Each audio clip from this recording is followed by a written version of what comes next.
Ed Piskor. Ed Piskor.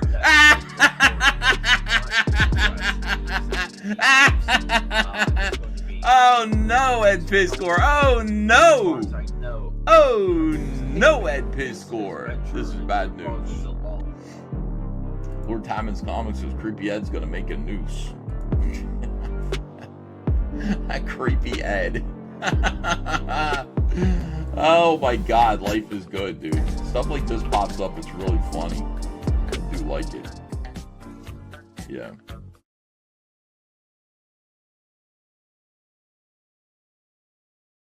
This is not funny at all. Linkovich Shamansky says, this is fucking sickening.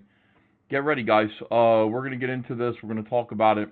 And it's going to become stuff that we talk about in the kind of abstract cancel culture being attempted murder. Might actually turn out to be true here. Might actually kind of, I hope not. I really hope not. But it might actually kind of end up being tragically true. So, since Ed Piskor died, Ethan has been saying that it's the woke mob, the SJW cancel mob. He's doing videos about it. He's doing streams. He's getting super chats, and it's like, oh, he's a champion of people like Ed Piskor, I guess. But of course he's very clear to blame the woke mob or whatever the fuck. But at the same time, well, not same time, but before the death, there's stuff like this. Only 17, guys. Let's get for real here. Lord Timon's Comics says Creepy Ed's gonna make a noose. That creepy Ed. Oh my god, life is good, dude. Stuff like this pops up, it's really funny. I do like it. Yeah.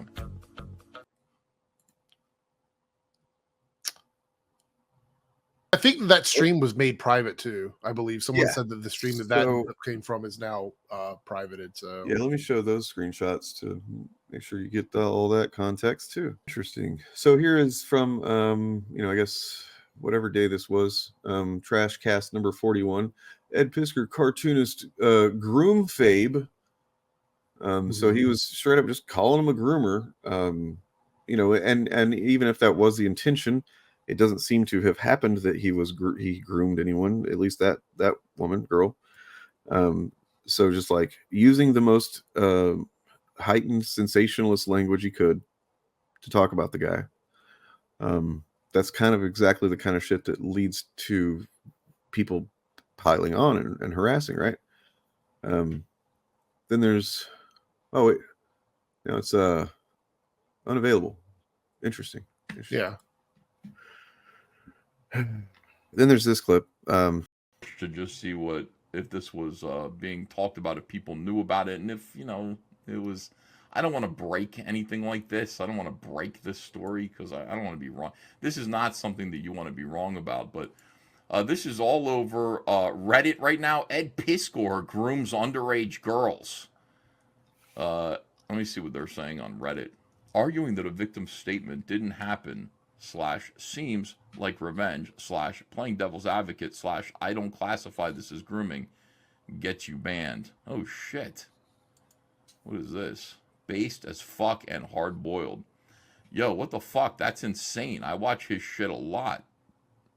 Same, but I got tired of something. I couldn't put my finger on it, but I just felt annoyed.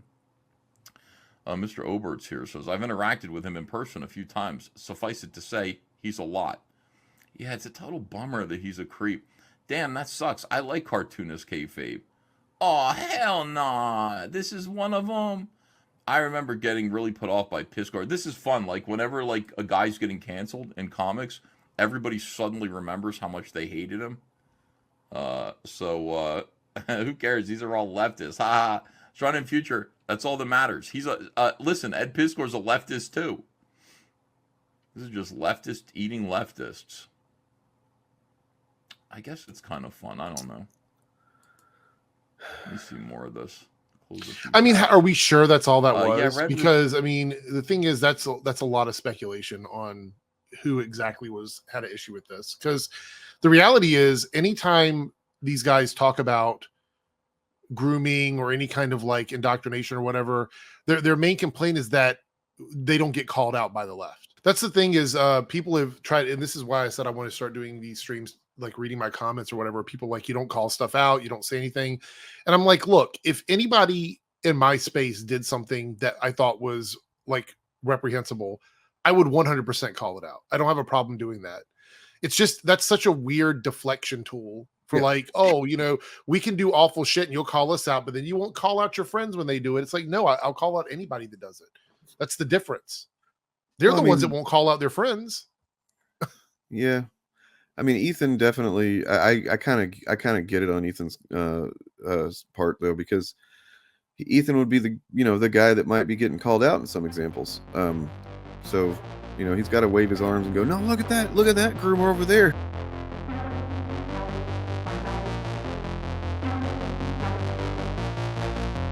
I'm writing Cyberfrog, and Cyberfrog is like more human than these characters are. He chooses to spend his time initially while he's regrouping, trying to make Lily, who is dour, this little girl, this 10-year-old girl, trying to make her happy. It's like, let me just start here. If I can change the life, if I can make the life of one child better, that's the start towards fixing the entire world. And that's the underpinning of Wreck Planet. How do we begin to fix what's broken? And it's like, well, we start with the kids. We start by making better stuff with kids in mind. That's what it is. That's how we, if comics are broken, if our storytelling is broken, then we need to start making things that, telling stories that will make children grow up better.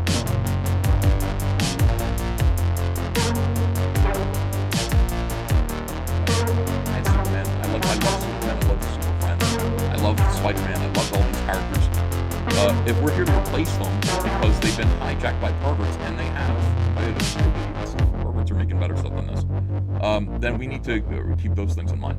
But you hear what I'm saying? I'm saying start telling stories that like are gonna mean something to somebody one day. Brother, what's that? What's that, brother? I don't want pedophiles to target our children, I wouldn't mind if they target Mark Brooks' children, I wouldn't mind if they target Mark Brooks' children, So yeah, Sketchy, this comment here. There was that one guy who worked for the slums, CG slums, I think, who was actually a straight up convicted abuser of kids or whatever. Yeah, it was like 2 months ago. Okay, because then there was the other guy, Slick Jimmy Love, a few years ago, who, was Ethan was promoting his stuff too, promoting his book. And he got busted with over 3,000 images of CP in his computer. Yeah. Just like, one is a lot, but like 3,000 is a lot. Yeah, Vic King, that was the guy's name. Yeah, Vic King, who was doing work with the CG slums, who ended up being like someone that had convictions, and it actually it wasn't speculation, it actually happened. And to some credit, I have to say this because I don't want to come across like I'm being one-sided here. Some people in CG did call this out, but there was a big chunk of them that also were like, well, we didn't know, and blah blah blah, instead of just owning it and saying it was a fuck up or whatever. The thing I learned about Comicsgate since starting YouTube and covering them, but because when I started, I'm just like, oh, anybody that's a Comicsgate is a piece of shit. It's hard for me to imagine that they're not on some level, certain people, that everybody involved in Comicsgate that claims Comicsgate is not some kind of problematic, or to say the least. But I know that there are people, because I've talked to them and I've helped them, kind of see the error of their position. A few people where they're like, look, I'm Comicsgate. I don't like all this harassment stuff. I don't care for the bigotry, but look, I just want better comics, blah, blah, blah. I've heard that. And there are every once in a while people who legitimately mean it. They're not just like saying that to kind of, couch their bigotry in it. And it's like, and then I've kind of explained to a couple of people. There was actually two guys on one stream I did a couple of years ago that I talked to.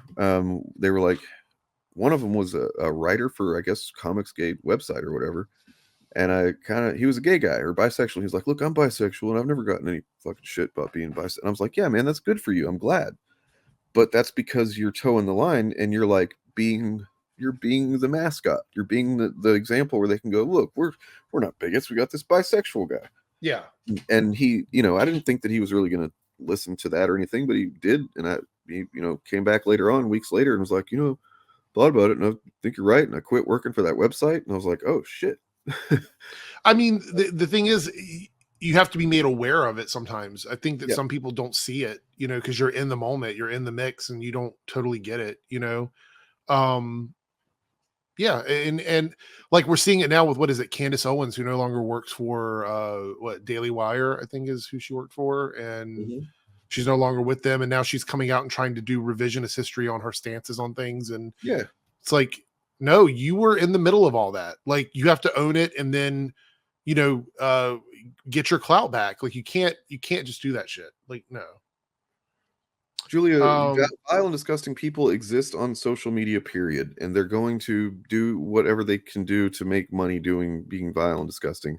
YouTube has just made it easier for them because of the algorithm, which that's been the new focus of my channel. Is I've literally decided that I'm going to do what I can to get into that algorithm and then start fucking with it so that YouTube doesn't know how to classify some of these videos. I'm hoping that happens. We'll see. It's a theory of mine. So what you're saying is, okay, you the big bad booty daddy.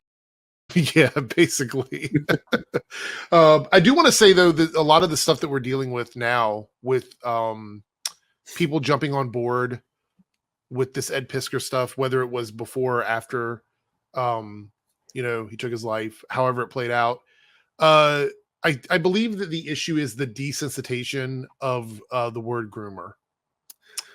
I think that word and that terminology being used so flippantly has led to this thing where you have someone come out, something is found, and they may have actually done something, but we have people using it as a stand-in word for like, asshole or idiot. And it's really done a lot of harm. Well, I mean, I think there's another term that is also doing some harm. I fully agree with you, but there's more at work something I was going to address was I saw this video, came across it. I'll tell you the channel name. It's Kurt's Comic Review. And he has a video about who killed Ed Piskor. It's like in less than 6 minutes. And he goes on to talk about how he's definitely not for any kind of, like he's not defending any kind of harassment or anything like that. It's just that there hasn't been any evidence that harassment happened. And he goes, and then cancel culture does what cancel culture does. And it basically led to him, blah, blah, blah. And it's like, that is such a fucking dumb. I'm sorry, but otherwise he seems like a pretty smart guy, but young. But if you are using cancel culture as this broad mechanism that has some effect that is definitely going to be bad for somebody, and like, oh God, cancel. You are being obfuscated against by certain actors, or you're obfuscating yourself away from from seeing the way these things, these social interactions, dynamics, right? Like there's nuances to this that you can understand if you pay attention. Cancel culture is not a thing. It's just not. And if you think it is, then what is your proposal for getting rid of it, right? Other than just limiting free speech dramatically. Right. Creating laws that make speech punishable for saying so. No, there's always been accusations. There's always been people that get accused of shit that's not good. There's always been people that are alienated by communities, alienated by people because they've been accused or alleged or rumored or whatever to do something. And that's just the difference is social media. That's it. That's the problem. That is, if there is a problem, that is a problem for sure. Like you can't make the rest of it go away because that's just a function of a civilization that comes together and has social interactions, right? And am I wrong? Am I making any sense here? Yeah, no, I'm following along. And you, if you're just waving away everything as cancel culture. I mean, for one thing, another thing that didn't exist besides social media, whenever all this in the past, whenever people would get accused of stuff, is a mechanism for becoming famous again, or by continuing extending your career into another audience, because there's this audience with open arms waiting for you whenever you get quote unquote canceled now.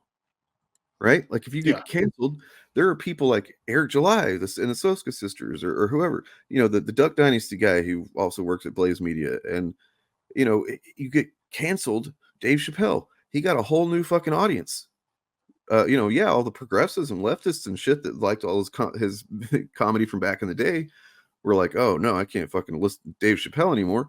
But there's a whole bunch of, right wingers who are like, oh, I love Dave Chappelle. You know what I mean?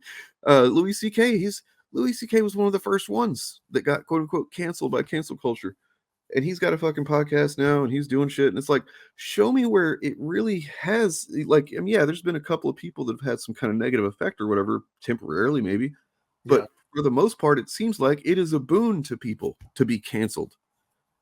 And I'm sure it's stressful, and I'm sure it's like, I have no doubt of that. And obviously, and this is what I want to say about Ed Piskor.